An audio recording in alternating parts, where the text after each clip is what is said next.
Hello everyone, welcome to my YouTube channel. तो आज हम मौर्य के बाद के समय मौर्योत्तल काल के बारे में पढ़ेंगे।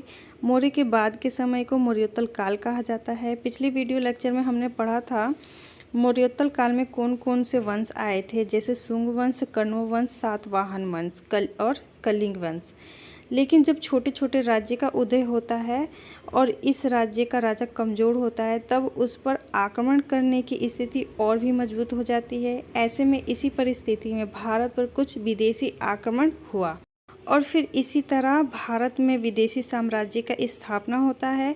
तो इस वीडियो में हम विदेशी आक्रमणकारियों के बारे में क्रम से समझेंगे और फिर इसका जीके क्वेश्चन भी करेंगे। तो चलिए वीडियो स्टार्ट करते हैं। तो चलिए सबसे पहले हिंद यूनानियों के बारे में जान लेते हैं। हिंद यूनानियों ने ही सर्वप्रथम भारत पर आक्रमण किया था और यह बैक्टीरिया के ग्रीकों द्वारा किया गया। इन हिंद यूनानियों को ही बैक्टीरिया, इंडो ग्रीक या हिंद यूनानी के भी नाम से जाना जाता है। और हिंद यवन शासकों में सर्वाधिक महत्वपूर्ण मिनांडर था, उसकी राजधानी साकल थी। और हिंद यूनानियों ने ही सर्वप्रथम भारत में सोने के सिक्के जारी किए थे और ये सिक्के लेख युक्त सिक्के भी थे।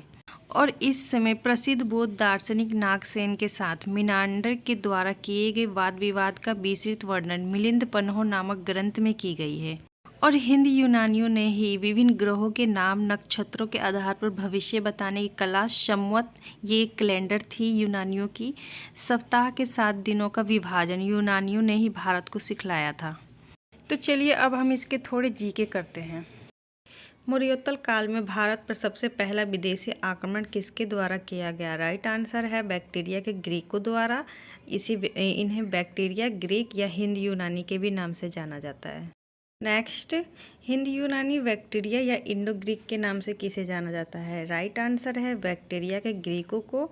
इन्हें अलग अलग बुकों में अलग अलग नामों से जाना जाता है और ये तीनों ही नाम हिंद यूनानियों के लिए ही यूज किया जाता है, तो आप कंफ्यूज मत होना, ये तीनों ही एक ही नाम है। नेक्स्ट, हिंद यवन शासकों में सर्वाधिक महत्वपूर्ण कौन था? राइट आंसर है मिनांडर। और ये मिनांडर वही था जिसे पुष्यमित्र शुंग के पोते ने यानी कि वसुमित्र ने पराजित किया था। नेक्स्ट, मिनांडर ने अपनी राजधानी किसे बनाई? राइट आंसर है साकल को।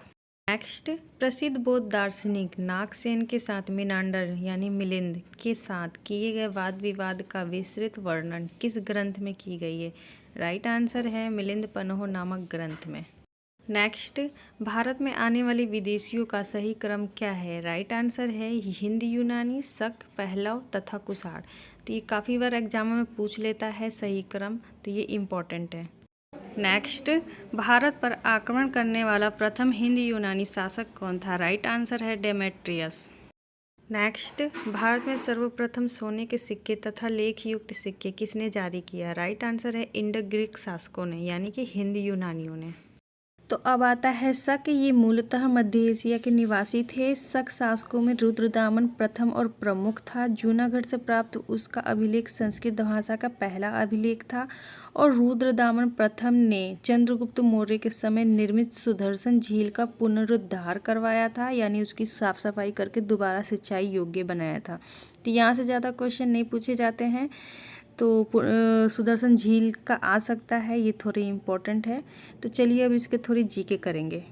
शक कहाँ के निवासी थे? राइट आंसर है मध्य एशिया के। ये मध्य एशिया से चारागाह के तलाश में भारत आए थे और इन्होंने 130 से 150 ईस्वी तक शासन किया। नेक्स्ट, संस्कृत भाषा का पहला अभिलेख किसका और कहाँ से प्राप्त किया गया? राइट आंसर है रुद्रदामन का है ये अभिलेख और यह जूनागढ़ से प्राप्त किया गया और इस अभिलेख को जूनागढ़ अभिलेख के भी नाम से जाना जाता है। नेक्स्ट, रुद्रदामन प्रथम ने किस झील को पुनरुद्धार करवाया था? राइट आंसर है सुदर्शन झील को। तो ये जो सुदर्शन झील थी वो मौर्य काल के समय में सिंचाई व्यवस्था को सुचारू रूप से चलाने के लिए इस झील का निर्माण करवाया गया था और ये झील रुद्रदामन के समय उतनी अच्छी नहीं थी, तो रुद्रदामन ने इसकी साफ सफाई करवाई थी और पुनः इसको सिंचाई की योग्य बनाया था और इसे ही पुनरुद्धार कहा गया। तो अब देखेंगे पहलव। तो यूनानियों और शक के बाद जो आता है वो आता है पहलव। पहलव को ही पार्थियन कहा गया। तो पहलव मूलतः पार्थिया के निवासी थे और इनका पहलव का सर्वाधिक प्रसिद्ध शासक था वो गोंदोफर्निस था। उसके शासनकाल में ही ईसाई धर्म का प्रचारक सेंट टॉमस भारत आया था और गोंदोफर्निस ने अपनी राजधानी तक्षशिला को बनाया था। तो चलिए अब इसके जी के देखेंगे। पहलव कहाँ के निवासी थे? राइट आंसर है पार्थिया के निवासी। इन्हें पहलव या पार्थिया दोनों ही नामों से जाना जाता है। नेक्स्ट, पहलवों का सर्वाधिक प्रसिद्ध शासक कौन था? राइट आंसर है गोंदोफर्निस। नेक्स्ट, ईसाई धर्म के प्रचारक सेंट टॉमस भारत कब आया? राइट आंसर है गोंदोफर्निस के शासनकाल में। अब आता है कुषाण।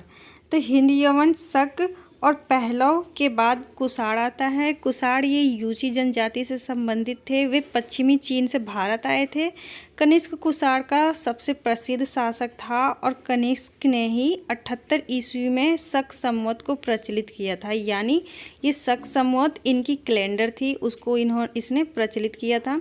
कनिष्क ने पुरुष पर यानी पेशा वर्ग को अपनी राजधानी बनाया और बाद में उसने मथुरा को अपनी द्वितीय राजधानी बनाया। और कश्मीर में कनिष्क ने कनिष्कपुर नामक नगर की स्थापना की। कनिष्क बौद्ध धर्म का अनुयायी था और उसके ही शासनकाल में चौथी बौद्ध संगति का आयोजन कुंडलवन में कश्मीर में हुआ था।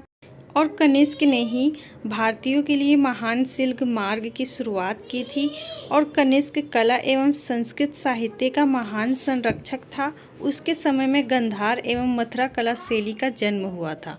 तो चलिए अब इसकी जी के देखेंगे। यूची जनजाति कहाँ से भारत आए थे? राइट आंसर है पश्चिमी चीन से। ये पश्चिमी चीन से मध्य एशिया के रास्ते भारत आए थे। नेक्स्ट, कुषाण किस जनजाति से संबंधित थे? राइट आंसर है यूची जनजाति से। नेक्स्ट, कुषाण वंश का सबसे प्रसिद्ध शासक कौन था? राइट आंसर है कनिष्क।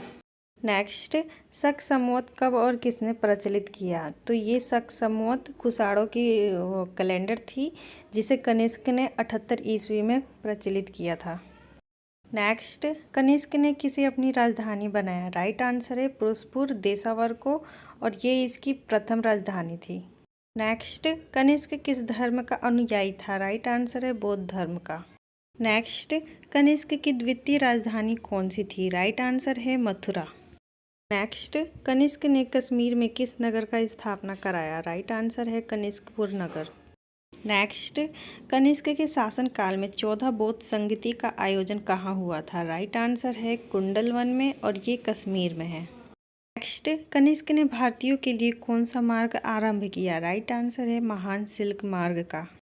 नेक्स्ट, कला एवं संस्कृत साहित्य का महान संरक्षक कौन सा शासक था? राइट आंसर है कनिष्क। नेक्स्ट, कनिष्क के शासनकाल में किस शैली का जन्म हुआ? राइट आंसर है गांधार एवं मथुरा कला शैली का। नेक्स्ट, सबसे शुद्ध सोने के सिक्के किसके द्वारा चलाए गए? राइट आंसर है कनिष्क के द्वारा, कुषाणों द्वारा।